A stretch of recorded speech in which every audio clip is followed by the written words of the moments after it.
আমরা এক আছি তো, আমরা এক আল্লাহ, এক কলিমা, এক রসুল সাল্লাল্লাহু আলাইহি সাল্লাম, আমরা সবাই বিশ্বাস করি। এই জায়গায় আমাদের মধ্যে কোনো বিভক্তি নেই।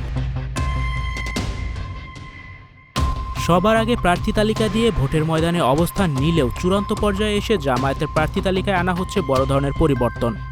চলমান আন্দোলনে শরিক দল, মহিলা, অমুসলিম, জুলাই যোদ্ধা, ছাত্র প্রতিনিধি সহ বিভিন্ন শ্রেণী পেশার মানুষকে যুক্ত করতেই জামায়াতের সিদ্ধান্ত নিয়েছে বলে জানা গিয়েছে।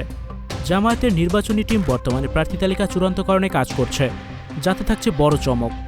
ইতিপূর্বে ইসলামপন্থীদের একসাথে নিচে আনতে জামায়াত প্রয়োজনে 100 আসন ছাড় দেওয়ার পরিকল্পনা করেছিল। তবে 8 দল এখন সেই অবস্থান থেকে সরে এসেছে। তারা এখন একমত যে যাকে যে আসনে মনোনয়ন দিলে বিজয়ী হবে তাকে সেখান থেকে মনোনয়ন দেওয়া হবে। তিনি শরিকদের মধ্যে যে দলেরই হন, সবাই তার জন্য কাজ করবেন।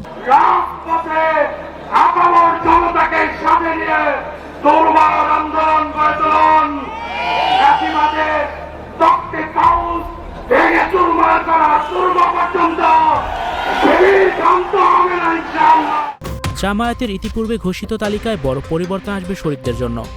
এর পাশাপাশি অন্তত 4 জন সাবেক ভাইস চ্যান্সেলর জামায়াতের মনোনয়ন পেতে পারেন। সম্প্রতি সমাপ্ত বিশ্ববিদ্যালয়ের ছাত্র সংসদে নির্বাচিত 3 জন ভিপি এবং 2 জন জিএস সহ কয়েকজন ছাত্র প্রতিনিধিকে জামায়াতের মনোনয়ন দেওয়ার চিন্তাভাবনা করছে, যাদের সবাই জুলাই আন্দোলনে ছিলেন সম্মুখসারী নেতা। একজন উপদেষ্টা সহ আরও কয়েকজন সম্মুখসারী জুলাই গণ অভ্যুত্থানের নেতার জন্য ওইসব আসন ছাড় দিতে পারে জামাত। তাদের সঙ্গে জোট করার চিন্তাভাবনা থাকলেও যদি জোট না হয়, তারপরও কয়েকজনের জন্য আসন ছাড় দিতে পারে জামাত। যারা জনপ্রিয় আলেম কিন্তু সরাসরি জামায়াত করেন না, তাদেরও মনোনয়ন দিয়ে একসাথের নিচে আনার চেষ্টা চলছে। জুলাই অভ্যুত্থানের পর অমুসলিম সম্প্রদায়ের কাছে জামাত ব্যাপক জনপ্রিয়তা অর্জন করেছে মন্দির পাহারা, পূজা, নিরাপত্তা বিধান করা সহ নানা কার্যক্রমের মাধ্যমে। তাদের ধর্মীয় উপাসনালয় এবং জানমালের হেফাজতের জন্য জামায়াতকে তারা বিশ্বাসী মনে করে। এজন্য অমুসলিম সম্প্রদায় থেকে একাধিক প্রার্থী দিতে পারে দলটি। সেক্ষেত্রে একজন উপজাতি প্রার্থীও হতে পারেন বলে জানা গেছে। জামায়াতে ইতিপূর্বে ঘোষিত প্রার্থী তালিকায় কোনো মহিলা ছিলেন না। জানা গেছে চূড়ান্ত তালিকায় বেশ কয়েকজন মহিলা প্রার্থী হিসেবে যুক্ত হতে পারেন।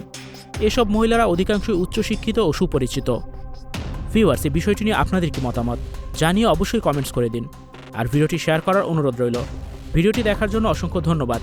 এমনই আরও ভিডিও পেতে যুক্ত থাকুন আমাদের সাথে।